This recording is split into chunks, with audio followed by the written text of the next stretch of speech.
భాగ్యనగరం తిరుమలను తలపించింది. బ్రహ్మోత్సవాలతో కనువిందు చేసింది. తిరుమల కొండకు వెళ్లలేని వాళ్ల కోసం ఆ వెంకటేశ్వరుడే భక్తుల చెంతకు చేరాడు.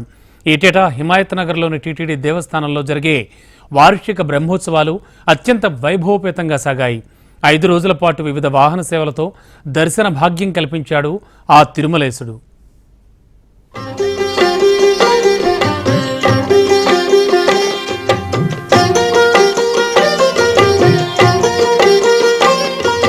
తిరుపతి కొండకు వెళ్లలేని భక్తుల కోసం స్వయంగా ఆ కలియుగ దైవమే భాగ్యనగరానికి విచ్చేశారు. సతీ సమేతంగా కొలువై భక్తులకు దర్శన భాగ్యం కల్పించారు. అంతేకాదు 5 రోజుల పాటు బ్రహ్మోత్సవాలతో కనువిందు చేశాడు ఆ దేవదేవుడు. వివిధ వాహనాల సేవలతో భక్తులను తరింపచేశాడు. ఆపద మొక్కులవాడిగా స్వయంగా స్వామివారే 7 కొండలు దిగొచ్చి భాగ్యనగర భక్తులను కరుణించాడు.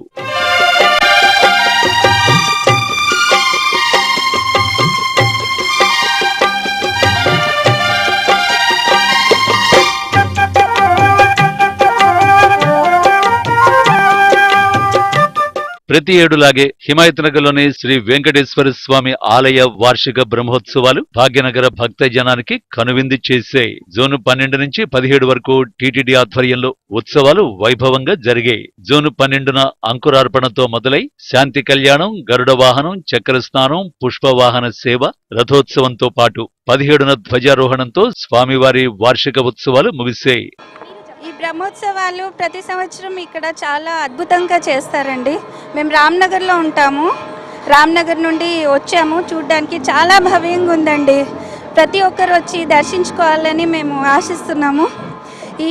ఇది సంవత్సరంలో ఒకేసారి అవుతుంది కాబట్టి తిరుమలే ఇక్కడ వచ్చినట్టు అనుభూతి అనిపిస్తుందండి. వచ్చి మీరందరూ दर्शिंचुకుంటే చాలా బాగుంటుందండి. हम लखनऊ से आए हैं ब्रह्मोत्सव देखने के लिए. यहाँ पे बहुत अच्छा है, इसके बारे में अच्छा सुना है, बहुत अच्छा लग रहा है. मैं बहुत की प्रशंसा करता हूँ. తిరుమల దేవస్థానం ప్రపంచంలో కల్లా గొప్ప దేవాలయము. విదేశాల నుంచి కూడా భక్తులు తిరుపతికి వస్తారు. మన భారతదేశం యొక్క గొప్పతనము స్వామివారి మహిమలే తార్కాణము. కలియుగంలో ప్రత్యక్షమే ఆ స్వామి వెలిశాడు. శాస్త్ర ముక్కోటి దేవతందరూ కూడా తిరుపతి వచ్చి స్వామి కళ్యాణం ఆకాశాల పుత్రిగా పద్మావతీదేవి ఉద్భవించి స్వామిని చేపట్టింది. భక్తులందరూ కూడా స్వామి కృపాకట స్వామి మహిమలు ఎన్నో కొన్నేళ్లుగా ఉన్న అందరు స్వామి ప్రత్యక్షంగా పరోక్షంగా కూడా స్వామి మహిమలు తెలుసుకున్నారు. చాలా సంతోషము. నేను హైదరాబాద్ రామ్నగర్ నుంచి వచ్చాను. నేను కూడా స్వామి భక్తుడినే. ఆ వెంకటేశ్వర స్వామి చల్లగా అందరినీ మన రాష్ట్రం ప్రపంచ క్షేమంగా ఉండాలని కోరుకుంటూ వేడుకోవడానికి నేను ఈ దేవాలయానికి వచ్చాను. శుభం. 5 రోజుల పాటు సాగిన ఆ దేవదేవుడి బ్రహ్మోత్సవాలు కనులారా వీక్షించి తన్మయత్వం చెందారు భక్తులు.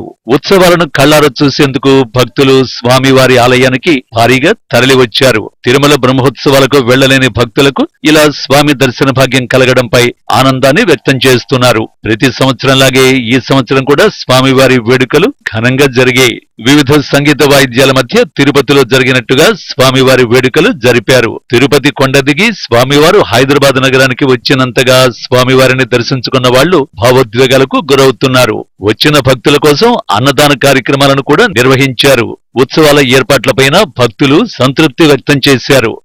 శ్రీ వెంకటేశ్వర స్వామి వారి 19వ వార్షిక బ్రహ్మోత్సవ ఉత్సవాలు అంగరంగ వైభవంగా జరుగుతున్నాయి. ఈ నెల 12న మొదలయ్యి రేపు ధ్వజారోహణ ఉత్సవాలతో ఈ వేడుకలు ముగుస్తున్నాయి. దీంతో శ్రీవారి వేడుకలను కల్లారా చూసేందుకు భక్తులు తండోపతండాలుగా స్వామివారి గుడికి వస్తున్నారు. కెమెరామాన్ రమేష్తో అలేఖ్య, HNTV, హైదరాబాద్.